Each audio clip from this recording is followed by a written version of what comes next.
Hello, my name is Beth Ann Hilton, and I'm here to talk to you today about Four Divine States of Mind. That's an incredible album produced by Yuval Ron and executive produced by Dr. Richard Gold. And it'll be accompanied by an incredible online event on July 18th, incorporating all the vocalists and musicians that are part of this wonderful bridge building album. I'd like to welcome my guests and invite them in for a chat. So sit back and enjoy. So welcome, gentlemen. Great to be here, Beth. Thank you.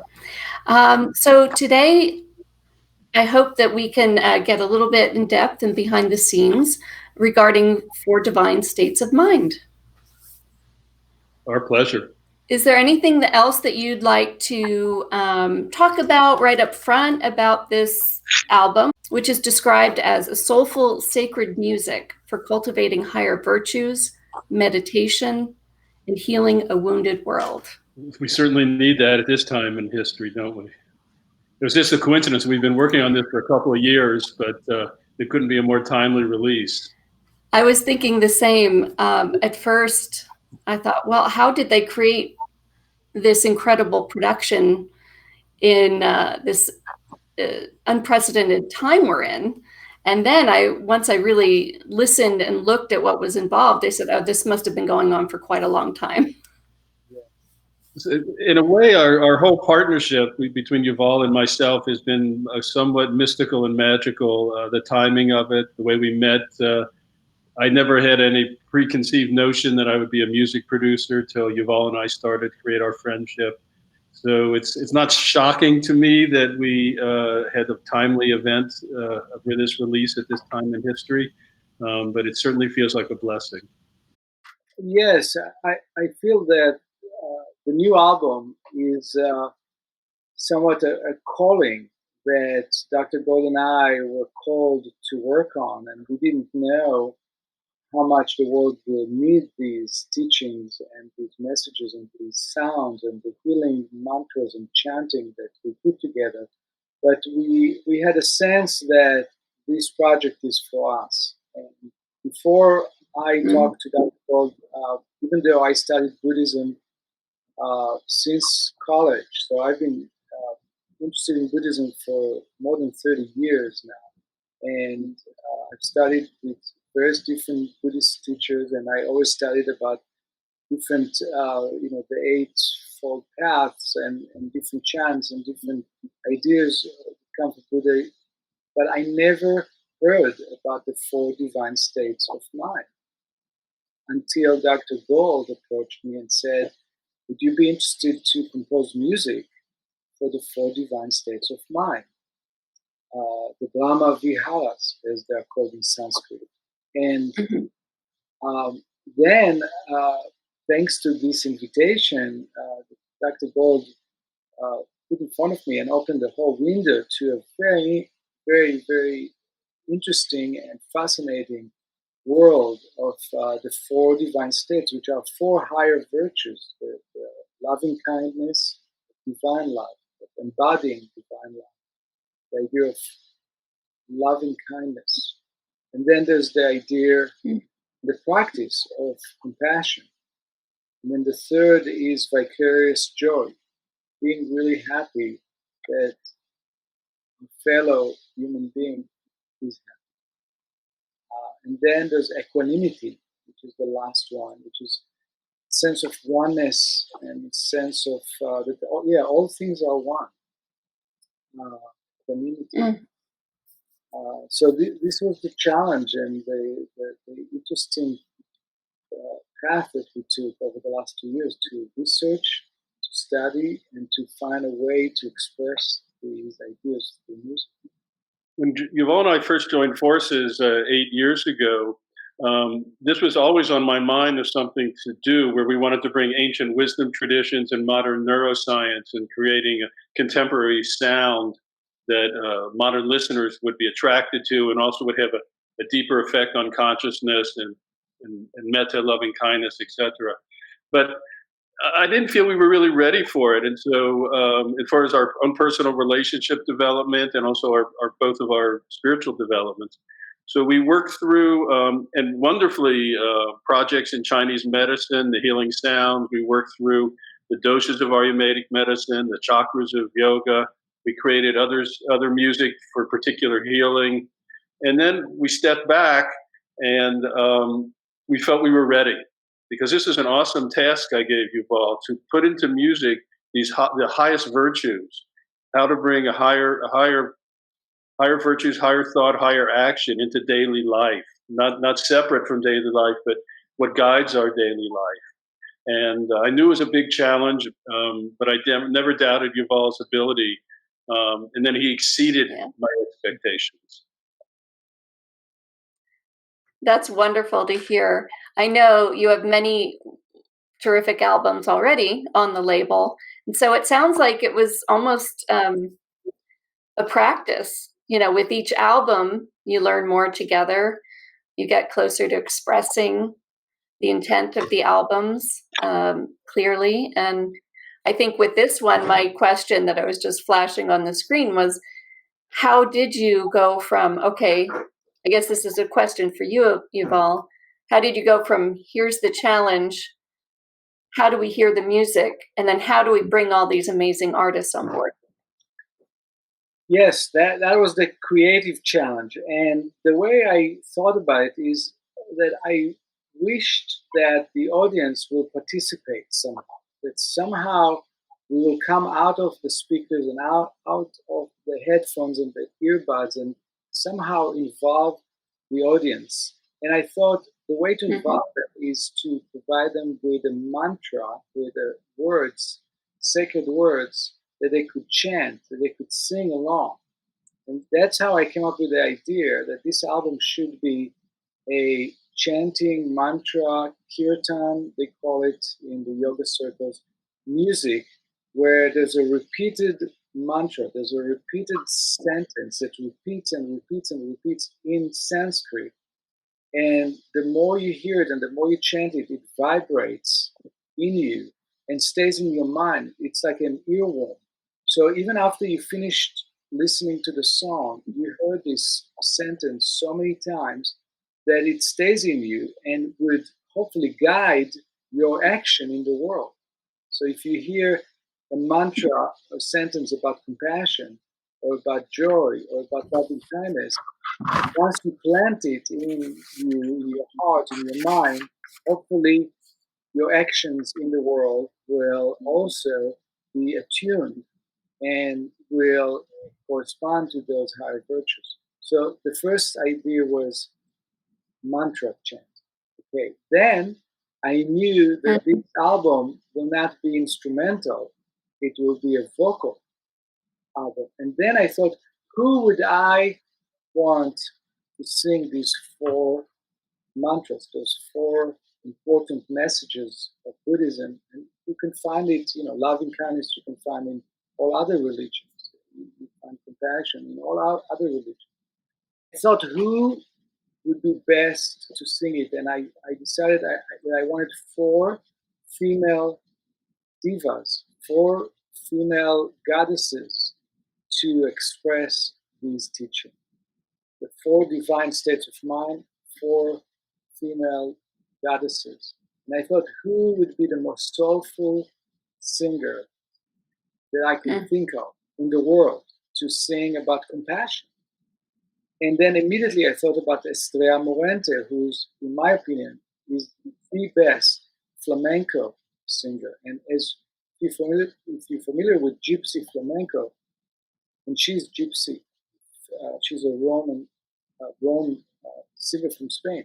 If you're familiar with that tradition of flamenco gypsy style, it's just tears your heart apart. It's completely, it's one of the most incredible musical expression of pain.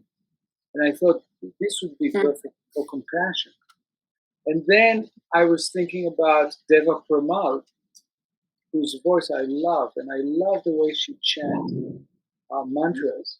And I've been practicing yoga now for 20 years, and I always hear her voice in the yoga studio. When I go to the yoga studio, they always play her chanting of mantra. And the way she sings the Sanskrit, the ancient language of India. I feel, since she studied it from a very young age in India, her pronunciation and her expression of the Sanskrit is really authentic and really heartfelt. She's really there. And so I wanted her to sing the song about vicarious joy. And then I thought about Uyanga Bold, who is a singer that has been collaborating with me in recent years. She's based in LA, but she's originally from Mongolia. She's an incredible singer, just absolutely extraordinary singer that just at the beginning of her career. As I mentioned, she's from Mongolia. She's from a shamanic Buddhist background, lineage. And she sings on many film scores now. She sang on Hans Zimmer of the Dark Knight soundtrack. She sang on many video games soundtracks. She can do all kinds of Asian style singing and chanting, and she will be an incredible name out there in the future. In 10 years, everybody would know her name. Her name is Uyanga Bold. And then lastly, the fourth member of this incredible, exceptional team of female singers is Chloe Pourmorady, who is a Persian American singer from Los Angeles, who is also a young talent at the beginning of her career. And she's very soulful Persian, Hebrew, Arabic, Farsi singer. She sings in many different languages. And I chose her to sing Loving Kindness because I felt, when I heard her sing, I felt soulfulness and tenderness that comes out of her, and vulnerability that I thought would be ideal for Loving Kindness. That's wonderful. And it must have been quite a process, and I think you just said 2 years earlier, of coordinating everyone and, getting the songs and the tracks. And is this mantra music, was it something that all the artists were used to singing, or was it new and challenging for some of them? So it was new, very new for Estrella Morente, the flamenco singer. She never ever sang mantra music. And I wrote the song for her in Spanish. So the first part is in Spanish, which is her mother's tongue. And I had a Spanish translator translating some of the Buddhist teaching into Spanish. Wow. Beautiful, beautiful Spanish. And so I wanted her to feel at home with that part. And then the second part is the mantra, which is in Sanskrit. And I was a little bit concerned about how she gonna, even I was concerned if she may say that she's not gonna sing in Sanskrit. Some people say, I'm not gonna sing. I only want to sing in my mother's tongue.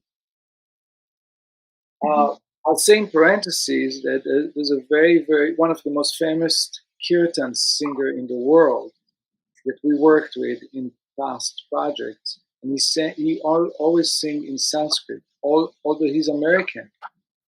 And a few years ago, I approached him to record for me in English, which is his mother tongue. But he's been singing all of his career for 30 or 40 years. He's been singing only in Sanskrit.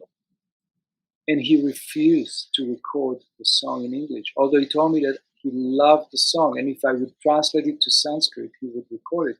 But it was a song for a client. It was kind of a Disney theme song, a beautiful song, but it was in English. And the singer refused to record it in English. And so, yeah, I respect that. And so, you're right. I respect that, and I understand that. And so, singers emotionally connect with certain languages, especially their mother tongue or a language that they adopted for all of their life and their career. That becomes their new mother's tongue, and they are emotionally connected to that. And they refuse to sing in other languages. And I understand that. So when I approached Estrella Morente, the gypsy flamenco singer from Spain, I decided to, as a preventive measure, I decided to approach her by saying, Look, Estrella, there is a section in Sanskrit in the song. It's a mantra and it's a sacred language from India. It's the ancient language of India. And all the languages in India, of the different people in India, are derivative came out of that ancient sacred language of Sanskrit. So I told Esther, you know that the gypsies, your ancestors, came 1,000 years ago from Rajasthan, India, from the north of India. That's the origin. That's the origin of your ancestors, and where your music is coming from. And this is the ancient language of that place and these people. And so I respectfully suggest that this would be a worthy challenge, because it's not something that is foreign to you. It's really something that is deep in your blood. And I was so pleased that she took it on. And she recorded the mantra, the Sanskrit, with the same feeling that she sings the Gypsy Flamenco in Spanish. It's just extraordinary, really. When I heard her sing it, I was really in tears. I mean, I really was so deeply moved when she sent me the first take. It was just incredible. She really embraced it. So that was the story. You know, Deva Premal is a Sanskrit mantra singer, so there was no problem there. Uyanga Bold is from shamanic Buddhist Mongolian heritage, so the Sanskrit was no issue. She felt very, very at home with the Sanskrit. And then Chloe is from a Persian American background, and she never sang mantra before, as far as I know. And she embraced it.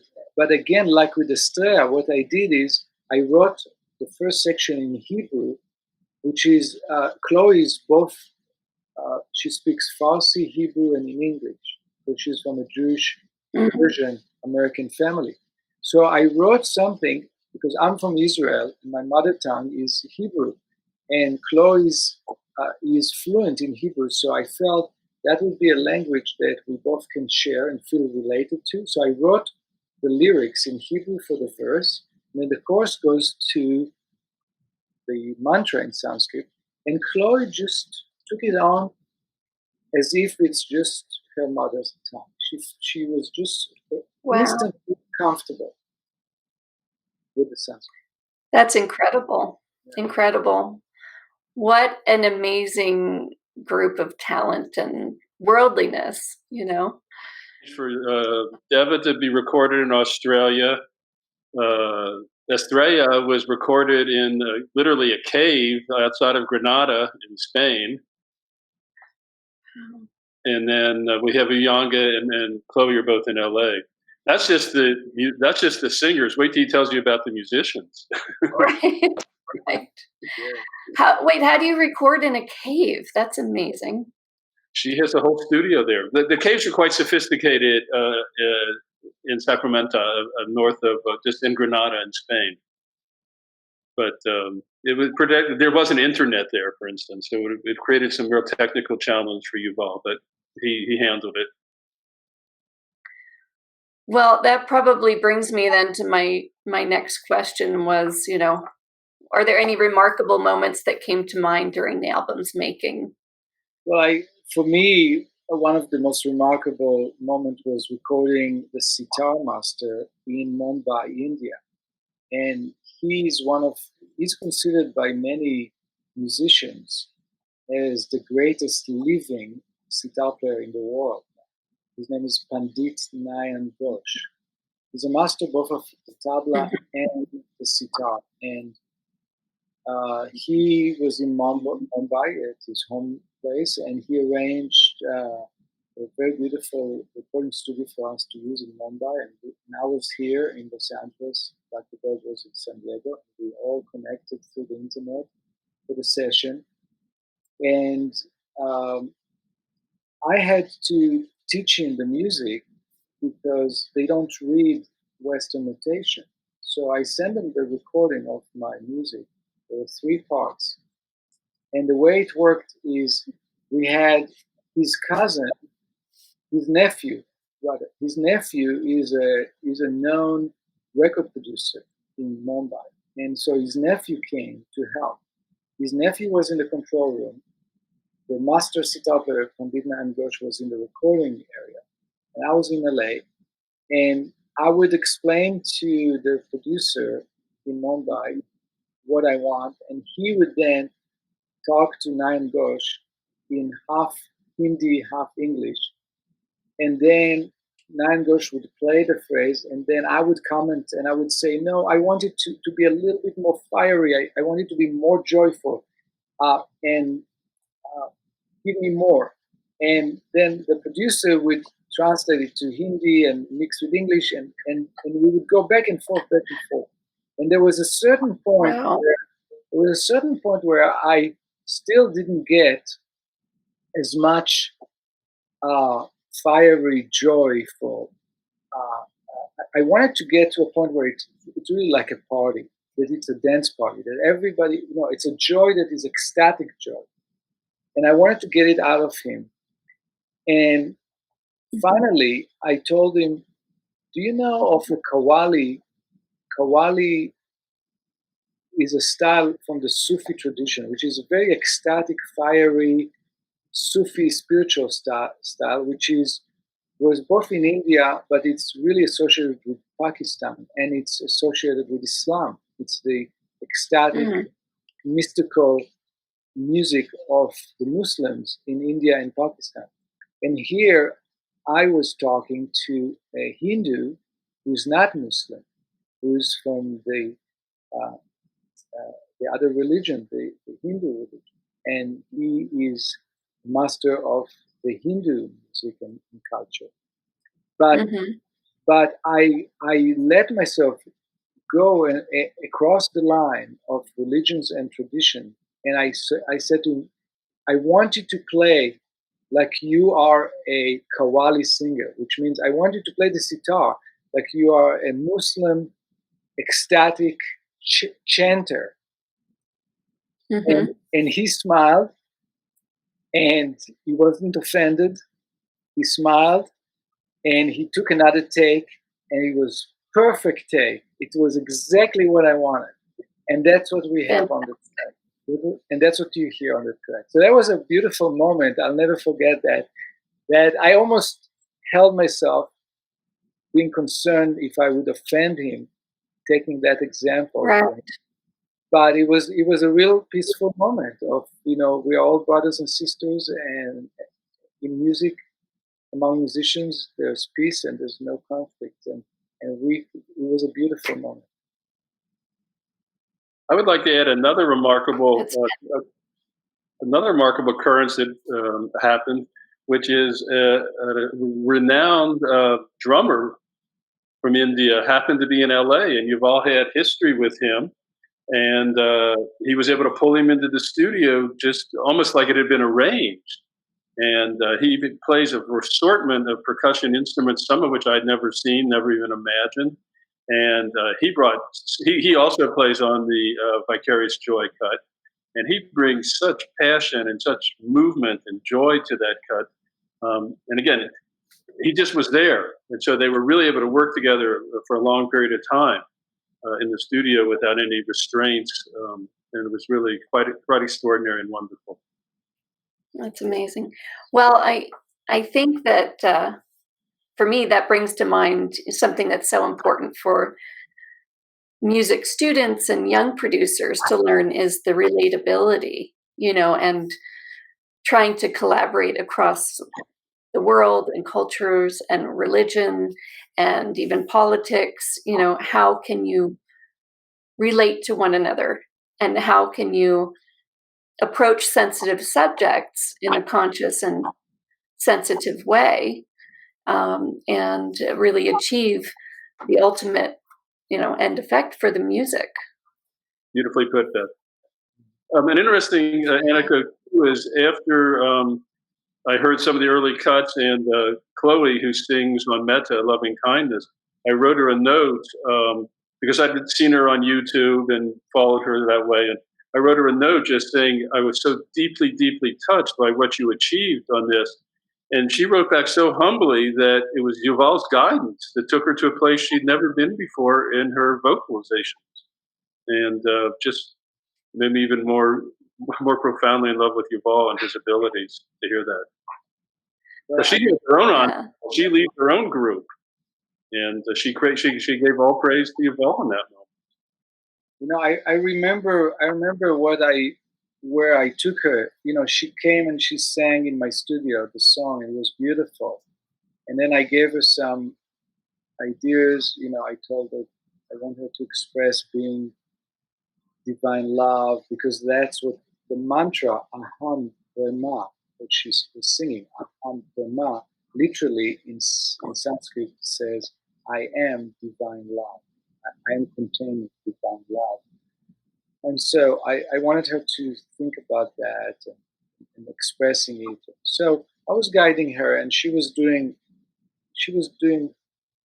beautiful singing. She recorded beautiful singing. I think it was the first, second, third, fourth, and fifth tracks. You know, so 5 times she sang it, and it was beautiful, but it was not yet as deep as I wanted it to be.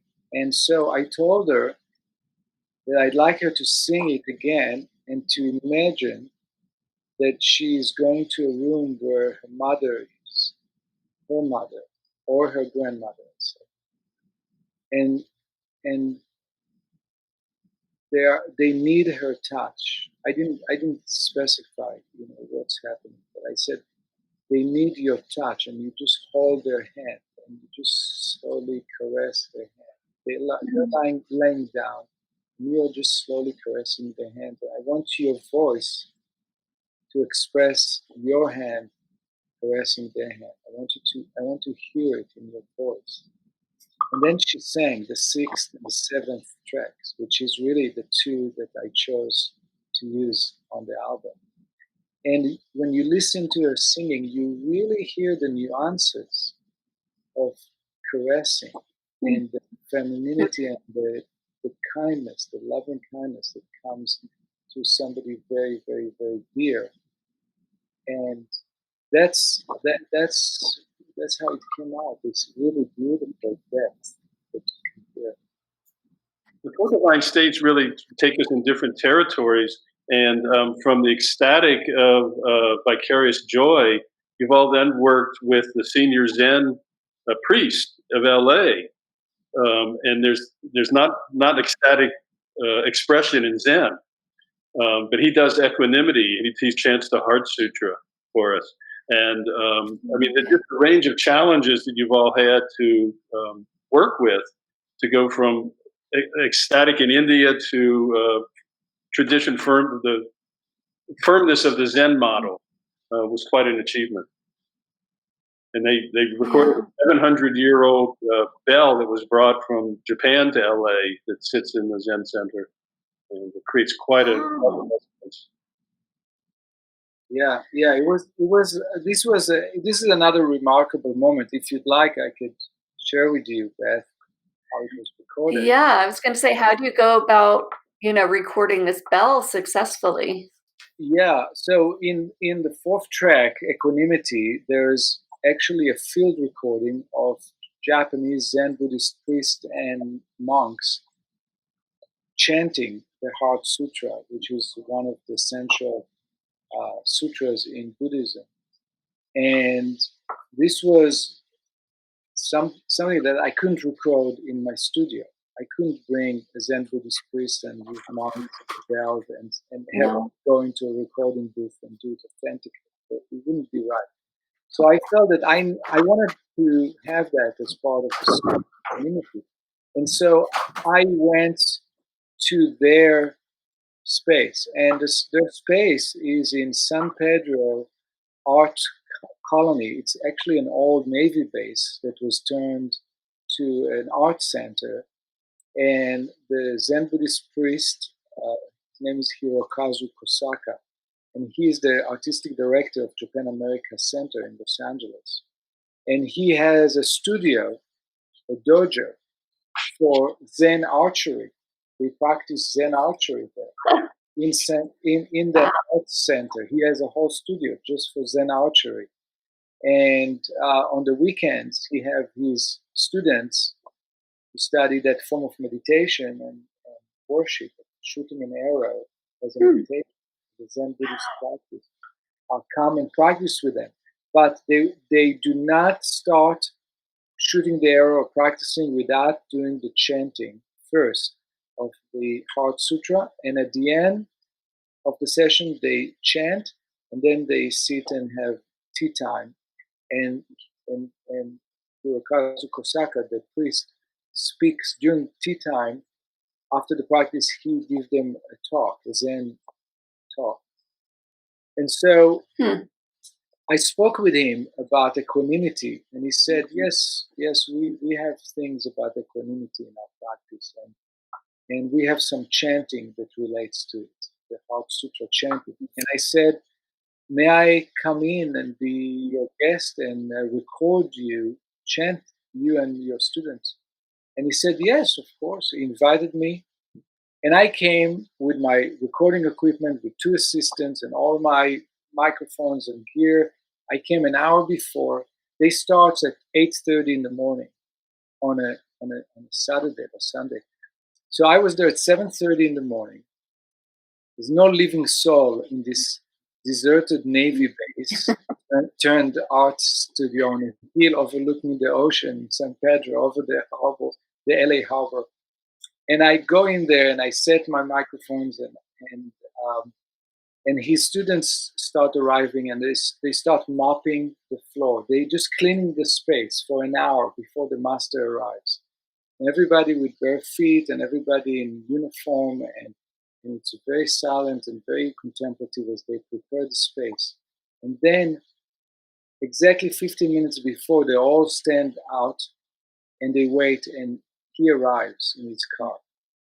And they go to the car and they help him carry a huge bell that he brought from Japan, from his monastery, where his family has been serving as Zen Buddhist priest for 700 years. And he's the first one of his lineage who came to the West. He's the first one who left the monastery, first generation. He's he's in his 70s. And he brought this bell because he knew that I'm coming to record. Usually he doesn't bring that bell. He brought that bell especially because he wanted me to record that special sound. And so we were all sitting down. I started recording, and then he invited me to sit with them, and he gave me the text. And it's written in Japanese, and I'm just holding the text. And then there was silence, and then he struck the bell. And the sound of that gong is really hypnotizing. It's immediately taking you in, the sound of that bell. And he hit it 3 times, and then they start chanting. Now, I know this dear man, Hirokazu Kosaka. I've been composing music for his shows, for his performances, for his site-specific installations. He's a visual artist. I've worked with him since 1996. So this is 24 years. I know him for 24 years, and I've worked with him on many productions at the Getty Museum, Japan America Center, at many places around the country. I spent years with him. And at that moment, when he started chanting, I was shocked because I didn't recognize his voice. I looked around to see who's chanting. It was a different voice. It's a deep monk voice, like they're doing Tibetan chants. I never heard him make that sound. He later told me that in the monastery, every day since he was a young boy, they were training to produce that sound. And you need to tense your belly muscles. Your voice has to come from the belly. You have to feel it from the belly. It comes from the belly. It's a very penetrating, powerful voice. So that was the voice that he was trained to do as a Zen Buddhist priest. And here in the West, except when he goes to the temple, in Little Tokyo, nobody hear him do that unless you're in his Zen archery group. So that was incredible sound, and I recorded it, and then I brought it to my studio, and I started writing string orchestra lines for viola and cellos and violins to accompany that chanting. It's very powerful, and the chanting that they use, the text is coming from the Heart Sutra, which is a whole other story. But I let people, even if you don't understand any of the words, they're all in Sanskrit, you feel it. You can feel it. It's something very, very, very centering, very powerful, and it was very appropriate for a community. Being one and feeling being one, forgetting all the thoughts and all the separations. And that chant, for me, really bring you there. That's an incredible story. Well, we can't wait to hear that. And will we see that at all? How many videos are we doing for this release? We have about 10 or 12 videos that are prepared and being edited right now. One of them is about this great man, Hirokazu Kusaka, the Zen Buddhist priest. We're going to see him shoot the arrow on video. We're going to hear. He actually, we did an interview in the Zen Buddhist temple downtown, the most beautiful room in the most beautiful temple that the Japan America community have in California. We went to that location. He wanted to be interviewed there, not in his office in Japan America Center, not in his home, not even in the dojo where they practice. He wanted to be in the temple and he talks about it. So we have this video for the event release.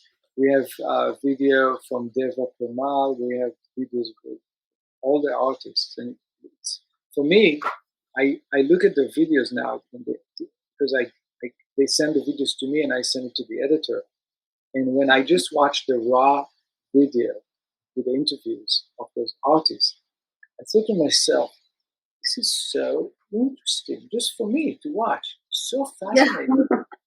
Yeah. And this is such a gallery of people, gallery of artists and worlds and cultures. I could just sit there and watch the raw footage, of the interviews and just enjoy it. But I know exactly how you feel. It's just fascinating. It's a window into all those worlds and cultures. On July 18th, we're going to see nicely edited versions with music underneath and all that. I invite everybody to hear us, to join us at 6 p.m. Pacific daytime saving. Yeah, I wanted to mention that there is a wonderful page on the Metta Mindfulness Music website that just gives lots of insight into the meaning behind the album, the artists. It's very comprehensive, and you can really dig deep and get prepared for the release and for this wonderful event. And Dr. Gold, maybe you can give us that URL and sure. It's tell us where we can find that. www.metta, METTA, mindfulnessmusic is all one word, .com. And hope you'll visit. Certainly hope you'll visit. Yeah. I was going to say, and I think we have two other great musicians, leading musicians we haven't even mentioned that deserve their own interview, really. I'll leave it to Yuval what he wants to say, or how much time we might have. I can mention briefly, we have a master flamenco guitarist named Adam Del Monte, who's a professor at USC and one of the greatest flamenco guitarists around. He will be there. And we have Dennis Karmazin, who is the principal cellist of the California Symphony and played on all the John Williams movies, Star Trek and Schindler's List and everything. He's playing cello on the album with the whole string orchestra, but he's the soloist. And we have a great master named Alam Khan. Alam is a Sarod master, and he's the director of the Classical Indian College called Ali Akbar Khan College in San Francisco. And that is where Jai Uttal studied mantra chanting. This is the premier only college in America for classical Indian music. And this man, Alam Khan, he's from an interwoven lineage with our sitar master. And their parents, their ancestors played together and taught each other. So on our album, they both meet. And it was funny that when I sent a recording of the album to India recently, to the sitar master, to Nayan Dash, he listened and he said, I love that sarod playing. It's so exquisite. Who is this? Who is playing this beautiful sarod? And I wrote to him a simple answer. Well, it's Alam Khan. I'm sure you know his family, because his father, Ali Akbar Khan, was very, very, very, very famous, the father. So I told him, you probably know Alam, or you probably know his family. And then I get a whole long email from India, from the sitar master, telling me, what do you mean? Alam is like my younger brother. Our families have been playing together for hundreds of years. They've been teaching each other and intermarrying. And I mean, it's two different families, but they are completely interwoven. And I didn't know that. I thought there are two separate lineages, you know, and it turned out they are very intimately connected. And here they meet in our record. That's fascinating. So what other instruments will we hear on the album or see being performed on the live event on July 18th? We have percussion, lots of percussion instruments, with mostly played by Somnath Roy from India. Some played by Jamie Tapish, who's a percussionist in my ensemble. We have, which instruments we haven't mentioned? Let's see. We have the oud. I recorded oud on some of the parts. There's a Persian wind instrument on Metta. Yes, there's a Persian ney, a bamboo flute. It's been played on the tracks. And we have a very important part is the children choir that we haven't talked about yet. Yeah.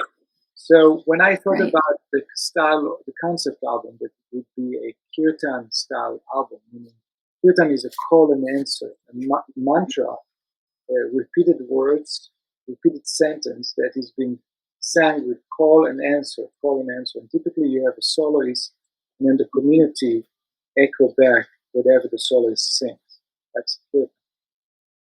I thought about who's going to do the singing, the echoing, who will be the community. And after long, long deliberations, and I was, for half a year, I was in touch with some of the greatest kirtan choirs in this country and Buddhist centers. And, I wanted to go to their community and involve them. I wanted to get the Vedanta Society of Hollywood involved. And I went through the echelons and talked to all the religious leaders and spiritual leaders about these albums.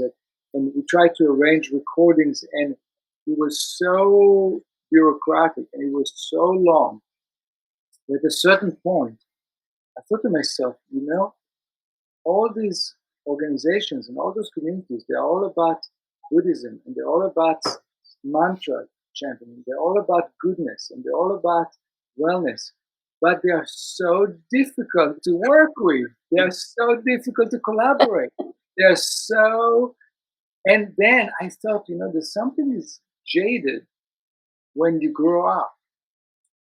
Even when we have good intentions, when we become older and we become jaded, we start thinking about our time and we start being unflexible. And I thought to myself, you know what?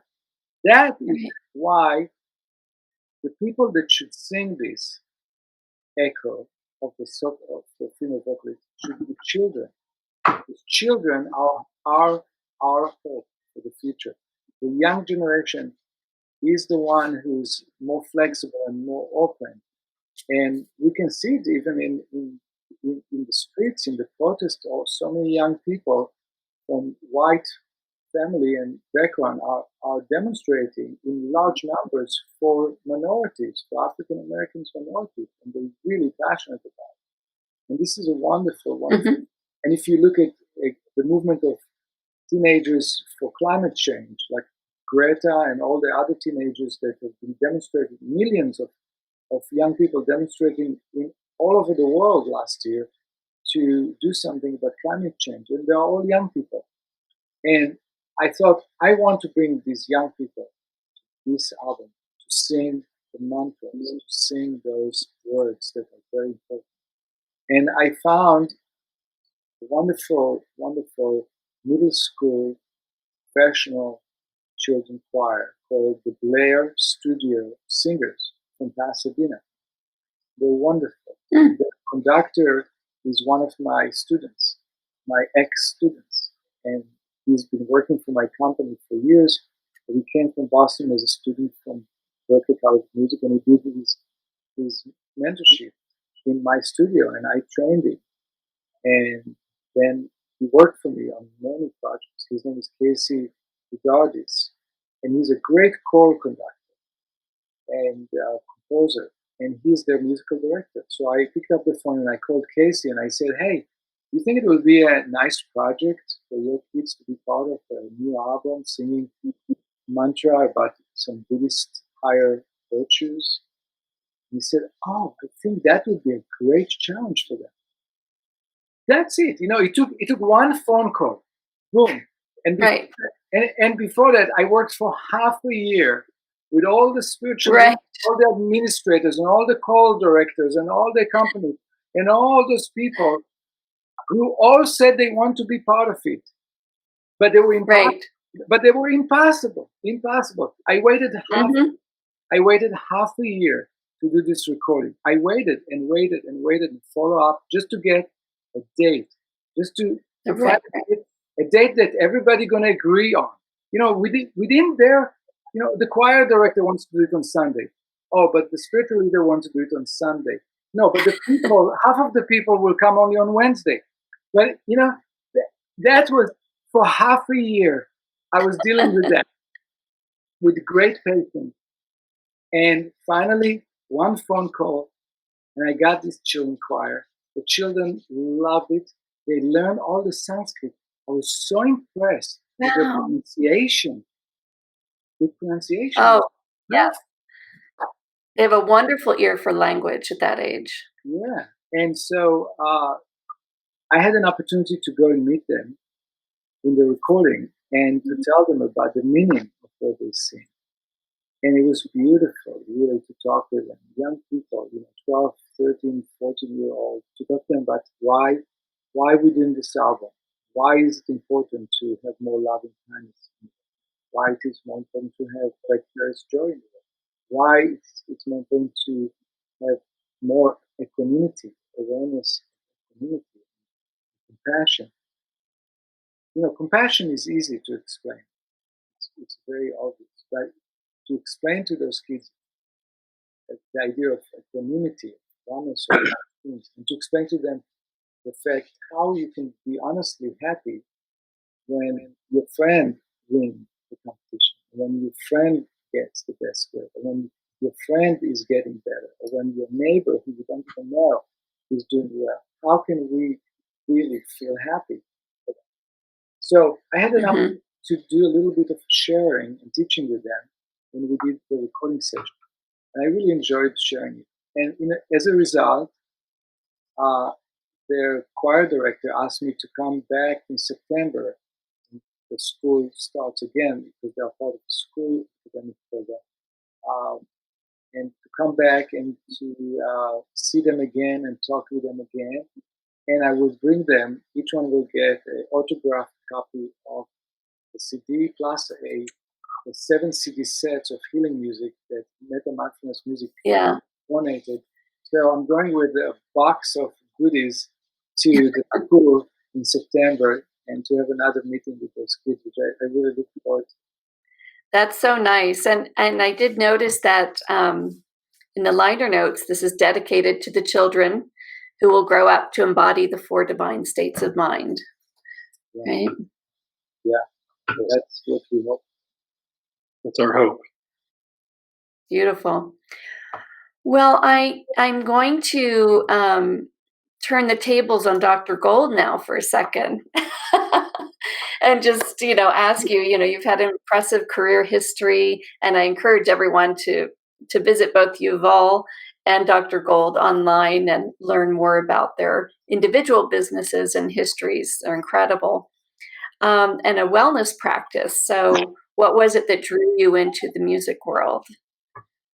Well, from the start of my clinical practice in Chinese medicine, I've used music in the treatment room to help create the environment for healing.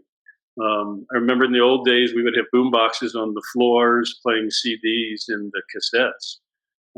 So music was always part of what I was doing, and I've taught for many years. And I would often use music, different styles of music in my courses too. And coincidentally, I used to use Deva Premal quite a bit when I was teaching traditional Thai medical massage, which grew out of the monasteries, the Buddhist monasteries in Thailand, the Theravada Buddhist monasteries.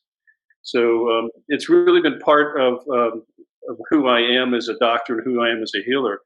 And coincidentally, in part of my history, when I went to Oberlin College in Ohio, Oberlin has one of the country's top music schools, Conservatory of Music, also. All right. Par with Berkeley School of Music. So there was one building on Oberlin that had 300 Steinway pianos in it. It's a college of only 4,000 students. So music's really been part of my being. Although I'm not personally musical playing, but I love it, and it's part of my nourishment in life. And so again, I mentioned earlier, I had no ambition to be a music producer. It never even crossed my mind. It never came up in a dream. And in 2011, I was teaching traditional Thai massage at Esalen Institute in Big Sur, and I was playing Deva quite a bit during that course. And Yuval happened to be teaching there at the same time, of course, with a renowned neuroscientist on sound in the mind, sound in the brain. And we just met. Now, I had taught at Esalen for 15 straight years, and only one of those years I met Yuval Ron. And I had been using, besides music in my healing work, I had begun to use a number of years before I met Yuval, binaural sounds to help deepen my meditation experience. I'd somewhat run into a wall when I felt that, and I didn't have a guru, and I felt I needed, and music, the sounds of binaural, which is a whole other subject, I was using. So I was already into the idea of music to facilitate changes in the brain, and I'd begun to study brain function. So when I met Yuval, before I had a conscious thought, I presented the idea of, is there a way to use music in neuroscience, but binaural sounds are just sounds; they're not musical. Is there a way to have something being musically interesting? In fact, not interesting, but profoundly interesting, and also use that music to facilitate healing and mindfulness. And Yuval's eyes lit up, and it turns out in his history, early in his career, he had worked with the Monroe Institute to create some of the earliest brainwave types of music also. So this was just a blessed accident. I was at a place in my life where I had the time and the resources to become a patron of the arts. And I couldn't have asked for a better creative partner than Yuval. He's become a dear friend and a collaborator, and a true blessing, not just in my personal life, but our music has been able to reach worldwide now through the internet, which, even though the music industry is in chaos because of streaming, in a way, because no one buys music anymore per se, the subscriptions, our reach of our music is much broader than we ever could have imagined. And it's extraordinarily gratifying. And really, what started as just as a one-off, we thought we would do the Chinese 6 healing sounds because that's the tradition. I've been in Chinese medicine for over 40 years now, and there's a very rich tradition of sound in Chinese medicine. But we enjoyed working so much, and there was such a positive response that we've kept this up. And just for future, we're still in the workshop. We're still creating, and we have some wonderful projects that are already cooking on the stove, or the creative stove. Terrific. Well, we are almost at an hour here, so let's just get the scoop on Saturday, July 18th, the big event online. What can we've heard a little bit about what we can look forward to, but how can we join in? I think there's going to be a link published, and it's a free event. We should let everyone know that, and tell us how people can join in and when we'll have that link available. Yes, sure. The link is available at my website events calendar, and the address of my website is yuvalronmusic.com, spelled YUVALRON music.com. And if you go to the events calendar and you go to July 18th, you're going to find the link to the Facebook and the YouTube links where you can join us on July 18th at 6 p.m. Pacific time. And what we will have, we're going to have about 12 different interviews with all the artists of the album. We're going to hear from them. We're going to see how they record. We're going to see how they practice, how they prepare, and how they actually recorded for this album. We're going to hear their thoughts and insights into the teachings of the Four Divine States. We're going to have behind-the-scene video. We're going to have the album trailer. We're going to have Dr. Gold and myself and Beth live with you, and you could ask us questions during this event. It's a great opportunity to send us questions, and you could do it through entering a comment in the Facebook event link or in the YouTube comments, and we will get both comments to our event producers, and he will give the questions to us so we can answer your questions throughout the event. And you're going to get to hear some of the music. And we'll have the links on Metta Mindfulness Music, also on Instagram and the various social media. Yeah. Good. Well, I'm going to run that right there in the crawl so people can see the spelling. I hope I did that right. That was quick. But all the music composed, arranged, and produced by Yuval Ron on Four Divine States of Mind, and executive producer Dr. Richard Gold. So thank you so much. We're just about at 1 hour. That was fascinating. And can't wait until we can hear the music. Thank you so much, Beth. Pleasure to talk with you. Yeah. You too. We're Namaste and blessings. See you next day. time. Thank you.